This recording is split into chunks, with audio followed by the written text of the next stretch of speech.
Hello everyone. So today we will discuss photoelectric emission. Before discussing photoelectric emission, first see how many ways we can eject electron from a metal surface. So there are three ways. First one is thermionic emission.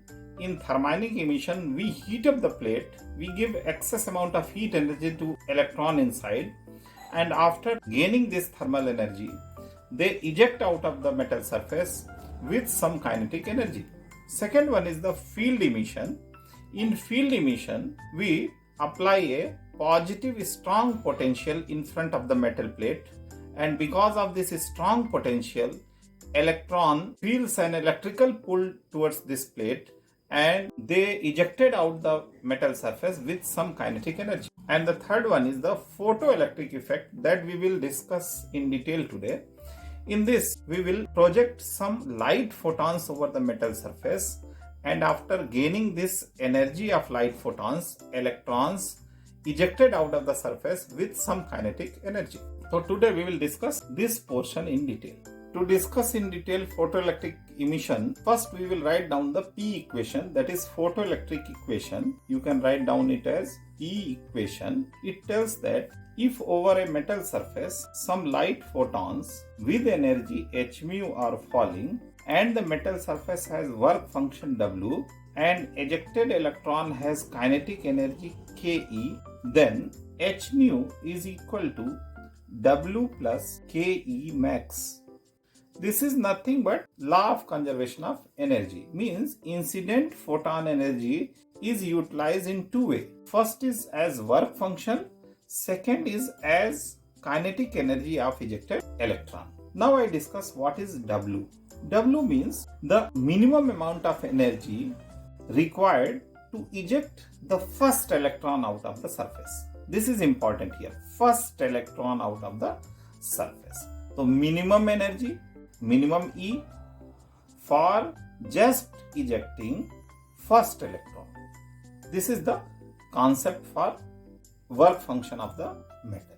Okay, surely this electron will be from upper layer atom because it is very nearer to the surface. Hence minimum energy is required to eject out electron with this layer of atoms. If you eject electron from inner layer of atom, it will require more energy. Means W represents the upper layer of atom electron. The first electron will be ejected out from the first layer, and since W is the minimum amount of energy required for ejecting the electron, hence rest of the h mu will be maximum for imparting Ke to this electron. That's why it is written here Ke max.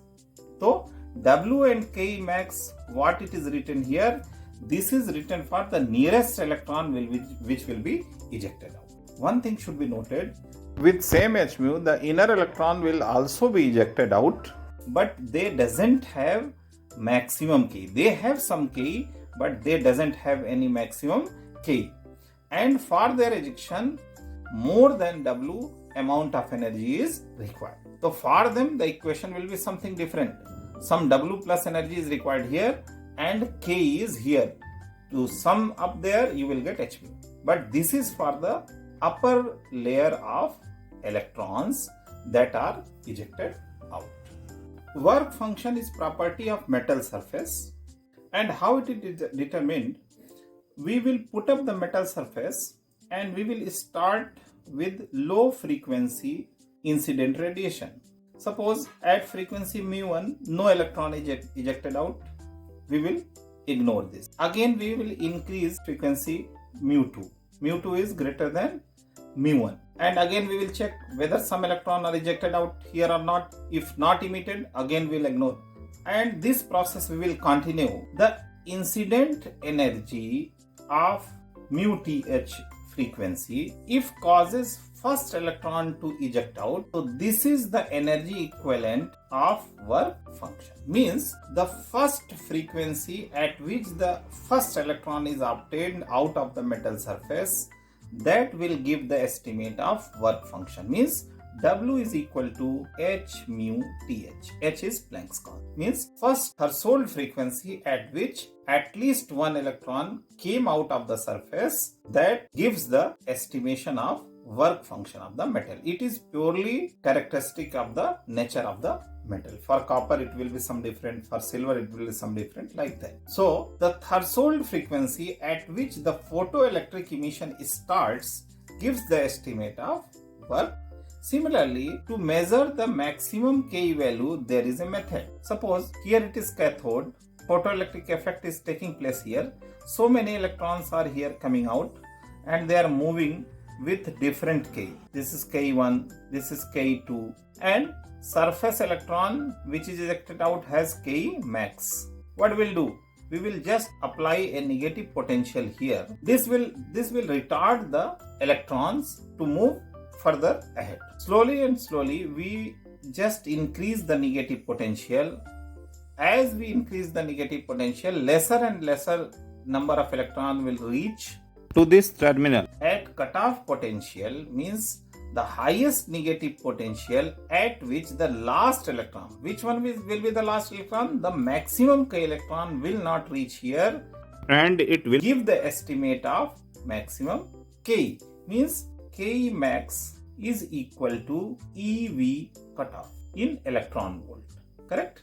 So you know the W is equal to Q into V. If a charged particle Q is accelerated through a potential difference V, then work done will be W is equal to Q into V. Here, this charged particle is not accelerated due to this potential but retarded due to this potential. Means it will lose all its energy before reaching the metal surface, and this energy will how much? E into V cutoff. E is the electronic charge and V cutoff is the negative potential applied to the surface kept in front of the electron ejected out of the cathode. So in numerical, sometimes W is not directly given, mu TH is given there, then you have to calculate it by H mu TH, and sometimes K max is not directly given there and V cutoff potential is given there, then you have to calculate K max is equal to EV cutoff. So two more equations you have to remember here for W and K max, and one is P equation. With the help of these three equations, we will try to solve the numerical problems. Now let us solve one question on photoelectric emission. The question is, calculate the possible velocity of photoelectron if the work function of a target material is 1.24 eV and wavelength of incident light is 4360 angstrom. What is the retarding potential required to stop the emission of electrons? So, two parts in the question it is asking. First, we have to find the range of K of various electrons ejected out of this metal surface which have work function is equal to 1.24 eV. And second part it is asking about V cutoff to stop the electron reaching this anode terminal. So we will use the P equation. The P equation first we will write down. P equation will H nu is equal to W work function plus Ke max. So H nu we will get from this wavelength. Here lambda is given. So H nu will get H nu is equal to H nu means C by lambda. The frequency is velocity by wavelength. And you put the value here 6.63 into 10 power minus 34 into C 3 into 10 power 8 divided by lambda. Lambda is 4360 in angstrom and in meter 10 to the power minus 10. And when you solve this, you will get the result. How much you will get? 4.56 into 10 to the power minus 19 joule. And when you divide it by electronic charge, you will get results in EV, means 4.56 into 10 power minus 19 divided by 1.6 into 10 power minus 19, and this you will get 2.85 eV.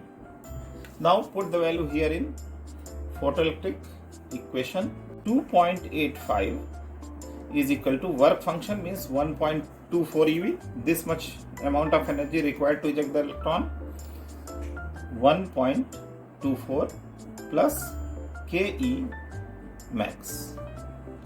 So Ke max you will get as 2.85 minus 1.24. This is equal to 1.61 eV. Again convert it into joule. So 1.61 into 1.6 into 10 to the power minus 19. You will get 2.58 into 10 to the power minus 19 joule. This is the kinetic energy of maximum speed electron that has been ejected out of the surface. So for all the electron, the Ke value ranges from 0 to 2.58 into 10 power minus 19 joule. Now if you want to calculate the velocity, apply the Ke equation. So from here what you will get? Half m, mass of the electron, into V max square is equal to Ke max. So V max square, what value will get? You will get, I will put the value of Ke max. Ke max is this value, 2.58 into 10 to the power minus 19 into cross multiplication 2 divided by mass of electron, that is 9.11 into 10 to the power minus 31. And this you will get 5.66 into 10 to the power 11. Or you can write down it like 56.6 into 10 to the power 10. When you will take a square root, you will get V max value is equal to under root 56.6 into 10 power 10, and the value comes 7.52 into 10 to the power 5 meter per second. This is our maximum velocity electron. Means rest of the electron will range from 0 to 7.52 into 10 to the power 5 meter per second. The maximum Ke of ejected electron is 1.61 eV, hence cutoff voltage will be 1.61 volt. Now you see, to convert the wavelength in angstrom to energy in electron volt, you have made so many calculations. You have put the value of H, you have put the value of C, then you have divided by electronic charge. So a lengthy calculation is there. If you want to directly convert lambda in angstrom to energy in EV, you can use the direct formula, that is EV is equal to 12400 divided by lambda angstrom. So if you divide 12,400 divided by lambda value in angstrom, you will directly get the results in EV, what you got. So if you will do it here, so EV value is equal to 12400 divided by lambda angstrom means 4360, and how much you will get? Just calculate. You will get approximately 2.84 electron volt. This is same as here. So you will avoid this lengthy calculation and use this formula for direct EV conversion from angstrom unit. So this is all for today's video. If you like this video, please give a like button and please subscribe my channel. Thank you.